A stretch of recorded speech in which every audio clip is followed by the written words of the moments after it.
തെക്കിൻ്റെ കാശി അഥവാ ദക്ഷിണകാശി എന്നറിയപ്പെടുന്ന തിരുനെല്ലി ക്ഷേത്രത്തിന് ചുറ്റും നിലകൊള്ളുന്ന തിരുനെല്ലി ഫോറസ്റ്റ് റേഞ്ചിലൂടെയാണ് നമ്മളിപ്പോൾ പോകുന്നത്. ഒരുപാട് വന്യമൃഗങ്ങളും സസ്യങ്ങളും എല്ലാം അടങ്ങുന്ന ഈ ഫോറസ്റ്റ് റേഞ്ചിൽ ഒരു ട്രക്കിങ്ങിന് വേണ്ടിയുള്ള ഒരു യാത്രയാണിത്.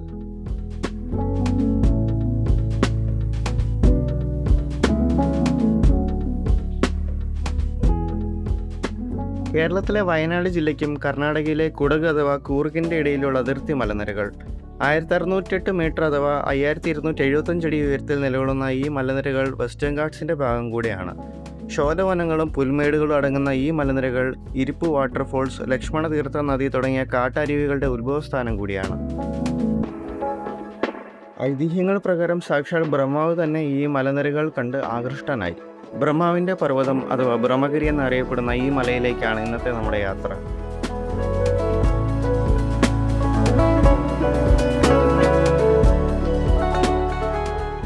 അങ്ങനെ മഴയൊക്കെ തുടങ്ങി, വരണ്ടുടങ്ങിയ കാടുകളും പുൽമേടുകളെല്ലാം തന്നെ വീണ്ടും പച്ചപ്പാവാൻ തുടങ്ങി. ഇപ്പം നമുക്ക് ട്രക്കിംഗ് ചെയ്യാൻ ഏറ്റവും നല്ലൊരു സമയം കൂടിയാണ്. അപ്പോൾ ബ്രഹ്മഗിരി ട്രക്കിംഗ് കുറേ നാളായിട്ട് പോകണം എന്ന് ആഗ്രഹിക്കുന്നതാണ്. നമുക്ക് വയനാട് ഓൾറെഡി കുറച്ച് ഫ്രണ്ട്സ് ഉണ്ട്. നമ്മുടെ കൂടെ നേത്രാവതി ട്രക്കിങ്ങിലും ചെബ്ബ ട്രക്കിങ്ങിലെല്ലാം അവരുണ്ടായിരുന്നു. നമ്മുടെ വീഡിയോസ് കണ്ടിട്ടുള്ളവർക്കറിയാം.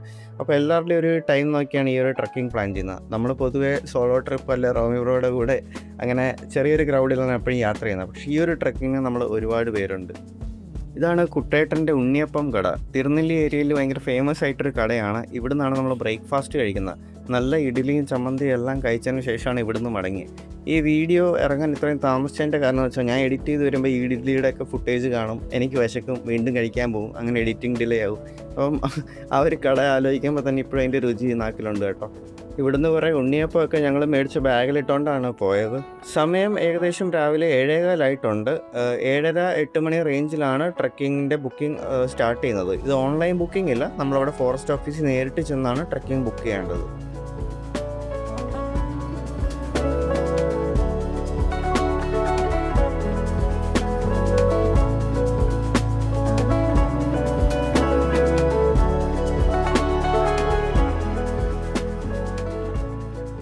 നമ്മളങ്ങനെ ട്രക്കിങ്ങിൻ്റെ എൻട്രി പോയിന്റിൽ എത്തിയിട്ടുണ്ട്.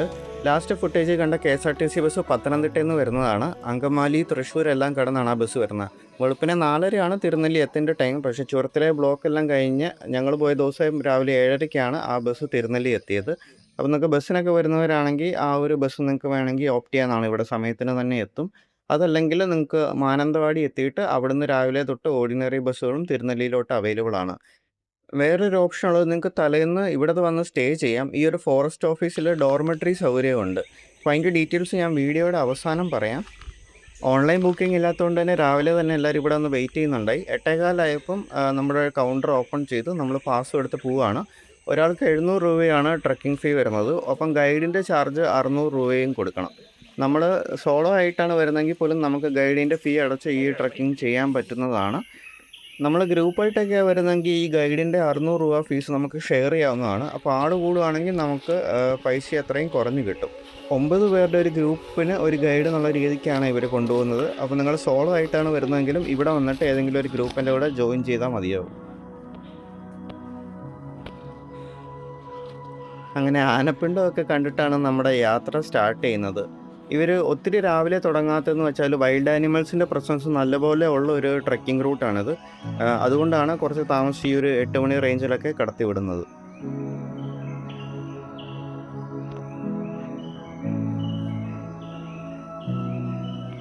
ആന, കടുവ, പുലി, കാട്ടുപോത്ത് എന്നിവയൊക്കെയാണ് ഇവിടുത്തെ കോമൺ സൈറ്റിങ്സ്. നമുക്ക് ആദ്യത്തെ കുറച്ച് ദൂരം ശോല വനങ്ങളിൽ കൂടിയാണ് പോകേണ്ടത്. അതിനുശേഷം ഒരു വാച്ച് ടവർ ഉണ്ട്. അവിടുന്ന് പിന്നെയും ഒരു 3 കിലോമീറ്റർ പുൽമേടുകളിൽ കൂടെ ട്രക്ക് ചെയ്താണ് ടോപ്പിലെത്തുന്നത്. അങ്ങനെ ടോട്ടൽ 5.5 കിലോമീറ്ററാണ് വൺ സൈഡ് ഉള്ളത്. മഴയൊക്കെ നല്ല ആക്റ്റീവായി കഴിഞ്ഞാൽ ഇതുവഴിയൊക്കെ വെള്ളം ഫ്ലോ ചെയ്യുന്ന കേട്ടോ. 4-5ഓളം റിവർ ക്രോസിങ്സ് ഉള്ളതാണ്. ഇപ്പോൾ പക്ഷേ വെള്ളം കുറവാണ്, മഴ തുടങ്ങിയിട്ടല്ലേ ഉള്ളൂ. പക്ഷേ പച്ചപ്പൊക്കെ ആയി വന്നിട്ടുണ്ട്. ഇപ്പോൾ ട്രക്ക് ചെയ്യാൻ പറ്റിയ ഒരു ക്ലൈമറ്റ് തന്നെയാണ്. ഈ പാത്തികളൊക്കെ തിരുനെല്ലി ക്ഷേത്രത്തിലോട്ട് വെള്ളം കൊണ്ടുപോകുന്നതിന് വേണ്ടിയാണെന്നാണ് പറഞ്ഞത്. ഇതുപോലെ പാത്തികളും കുറേയധികം പൈപ്പുകളിലൊക്കെ തിരുനെല്ലിയിലോട്ട് വെള്ളം എത്തിക്കുന്നതിന് വേണ്ടിയിട്ട് ഇവിടെയുണ്ട്. നമുക്കിടയ്ക്ക് വെള്ളം ഫില്ല് ചെയ്യാനും ഓപ്ഷൻ ഉണ്ട്. അതുകൊണ്ടൊരു ബോട്ടിൽ ഒപ്പം കരുതുക. ഇതാണ് ഞങ്ങളുടെ ഗൈഡ് ഉണ്ണികൃഷ്ണൻ ചേട്ടൻ. ഇവിടുത്തെ ഗൈഡെല്ലാം തന്നെ നമുക്ക് എല്ലാ കാര്യങ്ങളും പറഞ്ഞു തരും. കാടുകളെ പറ്റിയും ഇവർക്ക് ഭയങ്കര ഒരു ഒബ്സർവേഷൻ സ്കിൽസ് ഉണ്ട്. ഞാൻ ഇവരുടെ ഒപ്പം യാത്ര ചെയ്യുമ്പോൾ നമ്മൾ ശ്രദ്ധിച്ചാണ്. നമുക്ക് ചുമ്മാ ഇതൊരു കാട്, മരങ്ങൾ ആ ഒരു രീതിക്കാണ്. പക്ഷേ ഇവർ ഓരോ കാൽപ്പാടുകൾ, മണ്ണ് മാറിക്കിടക്കുന്നത്, അതുപോലെ ആ ഒരു പ്രകൃതിയിലുണ്ടാകുന്ന എല്ലാ മാറ്റങ്ങളും ഇവർ കറക്റ്റായിട്ട് ഒബ്സർവ് ചെയ്ത് നമുക്ക് അതിൻ്റെ പ്രത്യേകതകളെല്ലാം തന്നെ പറഞ്ഞു തരും. അപ്പോൾ മാക്സിമം ഗൈഡിൻ്റെ ഒപ്പം തന്നെ യാത്ര ചെയ്യാൻ ശ്രമിക്കുക.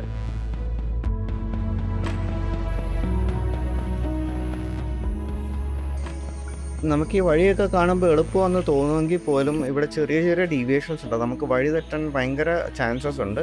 അതുകൊണ്ട് ഗൈഡ് പറയുന്നത് അനുസരിച്ചിട്ട് മാത്രം മുമ്പോട്ട് നീങ്ങുക. അതുപോലെ ഒരു നമ്മൾ ഗ്യാങ് ആയിട്ടൊക്കെയാണ് പോകുന്നതെങ്കിൽ കുറച്ച് നേരം ബാക്കിയുള്ളവർക്കൊക്കെ വേണ്ടി വെയിറ്റ് ചെയ്ത് ഒരുമിച്ചാണ് എപ്പോഴും ഇവർ പോകാൻ നോക്കുന്നത്.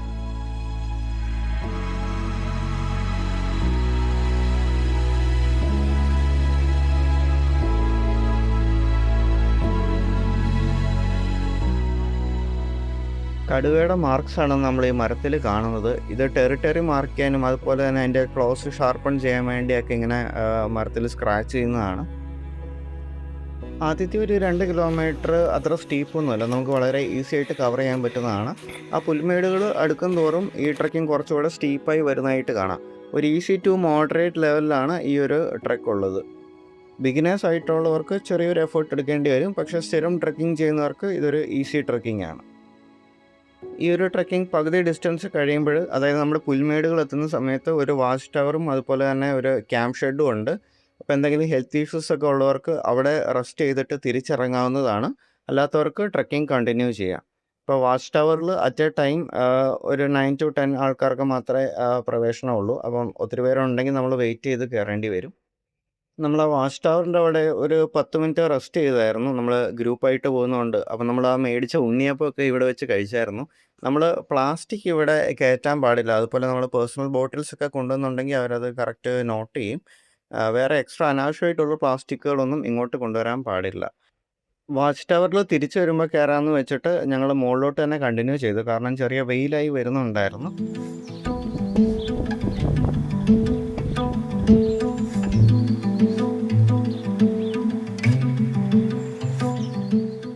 അത്യാവശ്യം നല്ല പച്ചപ്പുണ്ട് ഇവിടെയൊക്കെ. പക്ഷേ മഴക്കാലമൊക്കെ കഴിയുമ്പോൾ ഇതിലും അടിപൊളിയായിട്ട്, അതായത് ഈ പുല്ലുകളൊക്കെ ഒരു ആൾപ്പൊക്കത്തിലൊക്കെ വളരുകയൊക്കെ ചെയ്യും. ആ ഒരു സമയത്ത് മൊത്തം കോടയൊക്കെ ആയിരിക്കും. അപ്പം മഴക്കാലം കഴിയുന്ന ആ ഒരു സമയം, ഒക്ടോബർ, നവംബർ തൊട്ടൊരു ജനുവരി വരെ, ആ ഒരു സീസണാണ് ഇവിടുത്തെ പീക്ക് സീസൺ എന്നാണ് ഗൈഡ് പറഞ്ഞത്. അപ്പോൾ ആ ഒരു സമയത്ത് ഒന്നുകൂടെ വരണമെന്ന് എനിക്ക് ആഗ്രഹമുണ്ട്. ഈ ഒരു ക്ലൈമറ്റ് നല്ലതാണ്. കാരണം ഇപ്പോൾ വ്യൂ എല്ലാം കാണാൻ പറ്റും. നമുക്ക് ലോങ് റേഞ്ചിലുള്ള കർണാടക ഭാഗവും അതുപോലെ തന്നെ വയനാട്ടിൽ തന്നെ മറ്റു മലകളൊക്കെ ഈ ഒരു സമയത്ത് നമുക്ക് കാണാൻ പറ്റും. പക്ഷേ ആ ഒരു സമയത്ത് വരുമ്പോൾ കൂടുതലും കോടയൊക്കെ ആയിരിക്കും. പക്ഷെ അതൊരു ഡിഫറെൻറ്റ് മൂഡാണ്. അപ്പോൾ ഒരു 2 ക്ലൈമറ്റും എക്സ്പീരിയൻസ് ചെയ്യാൻ പറ്റുന്നത് നല്ലതാണ്. ഇപ്പോൾ വരുവാണെങ്കിൽ വ്യൂ ഒക്കെ നമുക്ക് നല്ല ക്ലിയർ ആയിട്ട് കാണാൻ പറ്റും. അത്യാവശ്യം പച്ചപ്പും കാര്യങ്ങളും ഉണ്ട് താൻ. ഈ ഒരു ബ്രഹ്മഗിരി പീക്കിന് ചുറ്റുമുള്ളത് 3 സാങ്ച്വറികളാണ്. ആറളം, നാഗർഹോള, പിന്നെ തോൽപ്പെട്ടി. ഈ ഒരു സാങ്ച്വറിയൊക്കെ ഇതിൻ്റെ അറൗണ്ട് ആയിട്ടാണ്. അപ്പോൾ കർണാടകയിൽ നിന്ന് നമുക്ക് ബ്രഹ്മഗിരി ട്രക്കിംഗ് ആക്സസബിൾ ആണ്. കർണാടകയിൽ നിന്ന് വരുമ്പം ഈർപ്പ് വെള്ളച്ചാട്ടത്തിൻ്റെ അവിടെ നിന്നാണ് ആ ഒരു ട്രക്കിംഗ് സ്റ്റാർട്ട് ചെയ്യുന്നത്. കർണാടക ഫോറസ്റ്റ് ഡിപ്പാർട്ട്മെൻറ്റിൻ്റെ മൈ എക്കോ ട്രിപ്പ് എന്ന് പറയുന്ന സൈറ്റിൽ നിന്ന് നമുക്ക് ആ ഒരു ട്രക്കിംഗ് ബുക്ക് ചെയ്യാൻ വേണ്ടി സാധിക്കും. അപ്പോൾ അതിൻ്റെ ഒരു ഡീറ്റെയിൽസ് ആ ഒരു വെബ്സൈറ്റിൽ ചെക്ക് ചെയ്താൽ മതിയാവും. നമ്മുടെ പീക്കിൻ്റെ ഏറ്റവും ടോപ്പിൽ നിന്നുള്ള വ്യൂ ആണ്. ഇവിടെ നടുക്കൊരു വരമ്പ് പോലെ കിടക്കുന്നുണ്ടല്ലോ. ഇതിൻ്റെ ഒരു സൈഡ് കർണാടകയും അതിൻ്റെ ഇപ്പുറത്ത് കേരളവുമാണ്. നമ്മൾ വാച്ച് ടവറിൻ്റെ അവിടുന്ന് 3 ചെറിയ മലകൾ കയറിയാണ് ഇങ്ങോട്ടെത്തിയത്. അത് അത്യാവശ്യം സ്റ്റീപ്പായിട്ടുള്ള കുന്നുകൾ തന്നെയാണ്. ഒരുപക്ഷെ ബിഗിനേഴ്സ് ആയിട്ടുള്ളവർക്കൊക്കെ അത് കുറച്ച് ചലഞ്ചിങ് ആയിരിക്കും. പക്ഷെ എന്നാലും എല്ലാവർക്കും ഈസി ആയിട്ട് കംപ്ലീറ്റ് ചെയ്യാൻ പറ്റും. പീക്കിൻ്റെ ടോപ്പിൽ നിന്ന് തിരുനെല്ലി ക്ഷേത്രം, നെട്ര ഗ്രാമം, അതുപോലെ തന്നെ വയനാട്ടിലെ വെസ്റ്റേൺ ഗട്ട്സിൻ്റെ ഭാഗമായിട്ടുള്ള മറ്റ് മലകൾ, അതുപോലെ തന്നെ കർണാടകയിലെ കൊടകിൻ്റെ വ്യൂ എല്ലാം തന്നെ ഇവിടുന്ന് കാണാൻ സാധിക്കും.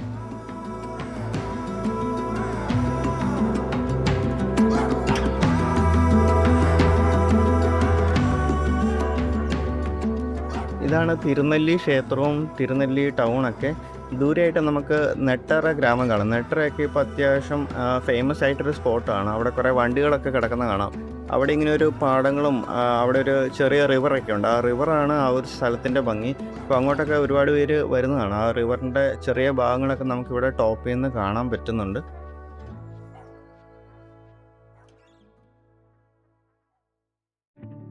ഞാൻ ടോപ്പിൽ കുറച്ച് നേരത്തെ എത്തി. അപ്പോൾ ഞങ്ങൾക്ക് മുമ്പ് ഒരു ടീം എൻ്റെ ഗൈഡിൻ്റെ കൂടെയൊക്കെ ഇരുന്നു. അപ്പോൾ ആളിങ്ങനെ ഇവിടുന്ന് കാണുന്ന കാര്യങ്ങളൊക്കെ ഇങ്ങനെ പറഞ്ഞു തന്നിട്ടുണ്ടായി.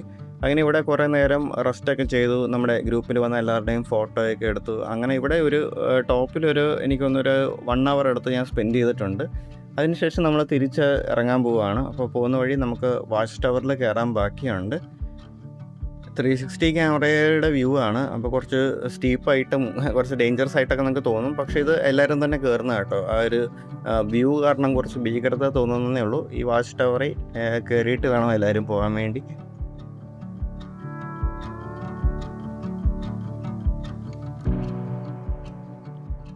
ട്രക്കിംഗ് ഇഷ്ടപ്പെടുന്ന എല്ലാവരും തന്നെ ഈ ഒരു ബ്രഹ്മഗിരി പീക്ക് ഒരിക്കലെങ്കിലും ട്രൈ ചെയ്യണം. എസ്പെഷ്യലി ആ ഒരു മഴ തീരുന്ന സമയത്താണ് അതിൻ്റെ ഒരു പീക്ക് സീസൺ എന്ന് പറയുന്നത്. നമുക്ക് ആ സമയത്ത് ഇവിടെ ക്യാമ്പിങ്ങും അവൈലബിൾ ആണ് കേട്ടോ. ക്യാമ്പിങ്ങിൽ ഈ ഒരു ട്രക്കിങ്ങും അതുപോലെ തന്നെ ഇവിടെ അടുത്തുള്ള ഫാം വിസിറ്റ് അങ്ങനെ കുറച്ചധികം എക്സ്ട്രാ കാര്യങ്ങളുണ്ട്. അതിൽ ഫുഡും കാര്യങ്ങളെല്ലാം തന്നെയുണ്ട്. നമുക്കവിടെ തലേന്ന് വൈകുന്നേരം വന്ന് സ്റ്റേ ചെയ്തിട്ട് ഇതുപോലെ അടുത്ത ദിവസം ട്രക്കിങ്ങും ചെയ്തിട്ട് മടങ്ങാം. അപ്പോൾ അതൊരു അടിപൊളി പ്ലാനാണ്.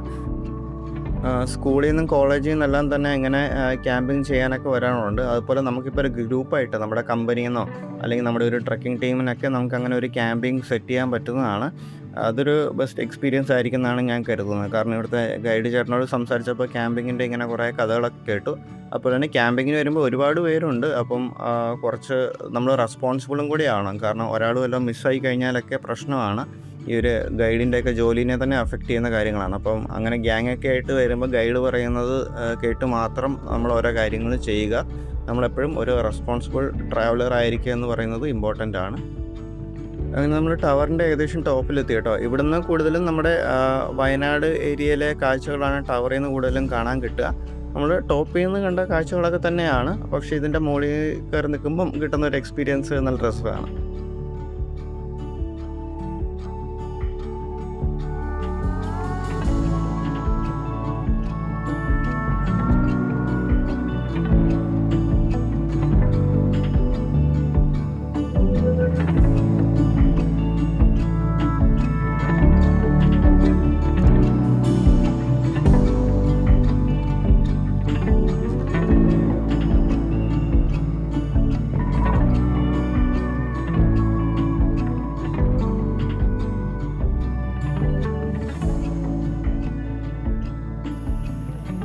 നമ്മൾ പോയി വന്ന ഗ്യാപ്പിൽ ഇവിടെ ആന വന്ന് വെള്ളം കുടിച്ചിട്ട് പോയിട്ടുണ്ട്.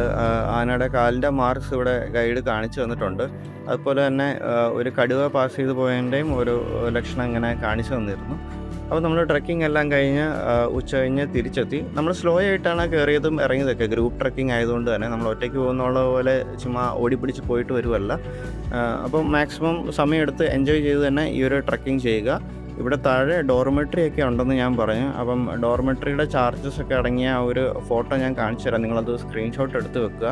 അതുപോലെ തന്നെ ഇവരുടെ ഒരു ഫോറസ്റ്റ് ഓഫീസറുടെ നമ്പർ ഞാൻ ഇവിടുത്തെ ഡിസ്ക്രിപ്ഷനിൽ കൊടുത്തേക്കാം. അപ്പോൾ ഇവിടെ വരുന്നതിന് മുമ്പ് വിളിച്ച് ചോദിച്ചിട്ട് മാത്രം വരിക. കാരണം മഴക്കാലത്തൊക്കെ വയനാട്ടിലെ പല ട്രക്കിങ്ങും ചിലപ്പം ക്ലോസ് ചെയ്യും, ഇൻറ്റൻസ് മഴയുള്ളപ്പോഴൊക്കെ. അതുകൊണ്ട് ഇവിടെ വരുന്നതിന് മുമ്പ് എൻക്വയറി ചെയ്തിട്ട് മാത്രം വരിക, ഇത് ഓപ്പൺ ആണോ അല്ലയോ എന്നുള്ളതൊക്കെ.